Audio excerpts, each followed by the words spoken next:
Welcome to the 1 Minute Apologist. 1 Minute Apologist. If you had 1 minute Apologia. to be able to unpack for the audience, We interview the world's leading apologists to provide credible answers to curious questions. give us the moral argument for the existence of God.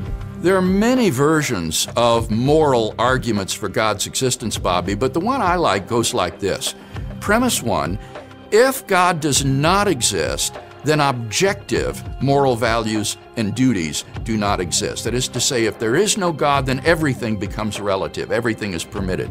Premise two, objective moral values and duties do exist. We sense that certain things really are good or evil, right or wrong. And from that it follows logically and inescapably that three, therefore God exists. So I think on the basis of these two very intuitive premises, we have good grounds for affirming morally that God exists.